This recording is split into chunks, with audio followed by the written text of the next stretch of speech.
এটা তো আমার মানে থার্ড ক্রিকেট জব বলবো আমি, যদিও এটা অনারারি জব।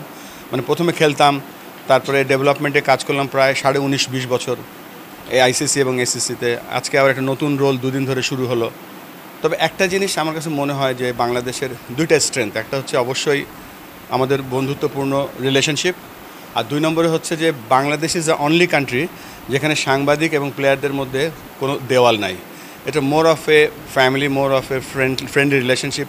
প্রফেশনাল রিলেশনশিপটা না তৈরি করেও আমাদের যে সম্পর্কটা হয়েছে, আমাদের স্পোর্টসগুলি যে আগাচ্ছে, এটা আমি দুইটা পার্টিকে ধন্যবাদ দেবো। দেখেন এই আমাদের যে সাংবাদিকরা আছে বাংলাদেশে, যারা একসময় ক্রিকেটের নিউজের জন্য আমরা কামরুজ্জামান ভাইয়ের কাছে একটা পাসপোর্ট সাইজ ছবি রেখে আসতাম, বা জালাল ভাইয়ের কাছে, তখন তো খবরের কাগজে আসতো না। পরবর্তীতে আপনাদের প্রচেষ্টায় টেস্ট স্ট্যাটাসের একটা অন্যতম স্তম্ভ ছিলেন আপনারা। এবং আরেকটা ব্যাপার যেটা বলছিলাম যে রিলেশনশিপ, যে আমাদের বন্ধুত্বপূর্ণ রিলেশনশিপ, এটা ওই প্রফেশনাল রিলেশন। আপনি ক্রিকেট অস্ট্রেলিয়াতে যখন যাবেন, আপনাকে 1 মাস আগে বা 15 দিন আগে একটা অ্যাপয়েন্টমেন্ট করতে হয়। দুজনের মাঝে একটা দেওয়াল থাকে, একটা গ্যাপ থাকে। আমাদের ওইটা নাই, তাই বলেই আজকে আমরা মনে হয় আমরা ভালো করছি। এবং এই ভালো করার যে একটা যে এনার্জি, এই এনার্জিটা আমরা পজিটিভলি যদি কাজে লাগাতে পারি, অবশ্যই আমাদের সব স্পোর্টসে আমরা এগিয়ে যাব। এবং আমি আশা করছি যে of course cricket, football, 28 Olympic, 2026 Asian games, সব জায়গায় আমরা ভালো করবো ইনশাআল্লাহ।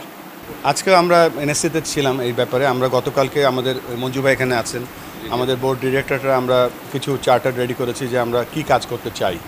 সবাইকে কিছু কিছু দায়িত্ব দেওয়া হয়েছে। 30শে জুনের মধ্যে তারা তাদের প্ল্যান নিয়ে আসবে। তবে আমাদের যে 3টা কাজ হবে, আমরা বলছি আমরা এটা ট্রিপল সেঞ্চুরি করব। ট্রিপল সেঞ্চুরি এই জন্য বলছি যে 100% ট্রাস্ট, 100% প্রোগ্রাম অ্যান্ড 100% রিচ।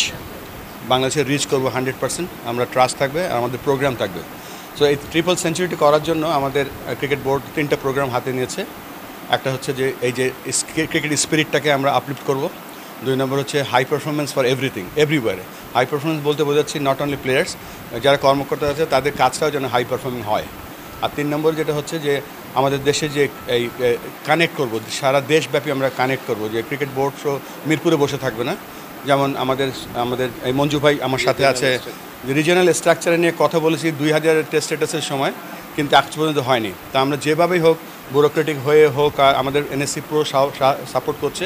তার আগেও আমরা শুধুমাত্র ক্রিকেট নিয়ে বাংলাদেশের সব জায়গায় রিজিয়নাল সেন্টারের মতো করে আমরা ছড়িয়ে যাচ্ছি খুব শীঘ্রই। এটা আমাদের একটা প্রমিস ছিল আইসিসির কাছে টেস্ট স্ট্যাটাস পাওয়ার পরে, বাট এখন আমাদের এটা 1 নম্বর প্রায়োরিটি। অফকোর্স ন্যাশনাল টিমের পারফরমেন্সও যেখানে আছে। ওই ইলেকশনের ব্যাপারে কোনো আলোচনা হয়নি।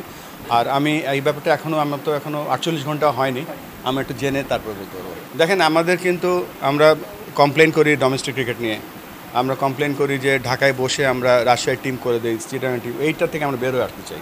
এটা হচ্ছে আলটিমেট।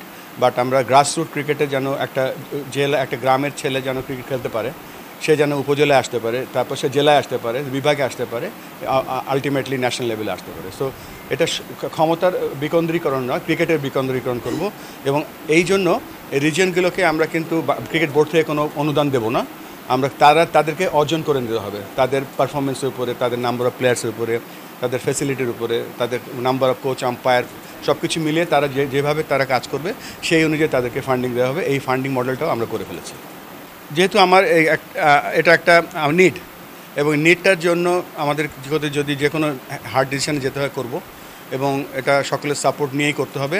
বাট এটা আমরা শুধুমাত্র যদি আপনি বলেন যে অবস্ট্যাকেল যদি আসে, অবস্ট্যাকেল ক্রস করে আমরা ক্রিকেটটা নিয়ে প্রথমে পৌঁছাবো, তারপরে হয়তো রিজিয়নাল সেন্টারটা করবো। But at the moment only the goal is to reach, আমাদের যে কানেক্ট অ্যান্ড গ্রোর যে প্রোগ্রামটা আছে, আমরা রিচ করবো গ্রাসরুটে উইথ ক্রিকেট।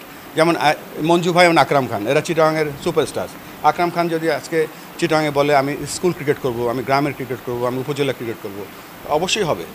এবং মঞ্জু ভাই যে ওখানে যে ক্রিকেট যে এক্সপার্টিস, স্পোর্টিং এক্সপার্টিস আছে, ওখানে স্বপন ভাই যিনি রাজশাহীর আছেন, যিনি খুলনার আছেন, সব জায়গায় আমরা এই কাজগুলো করব আমাদের ডাইরেক্টরদের মাধ্যমে। তবে not in a bureaucratic way, but simple way to reach them with cricket.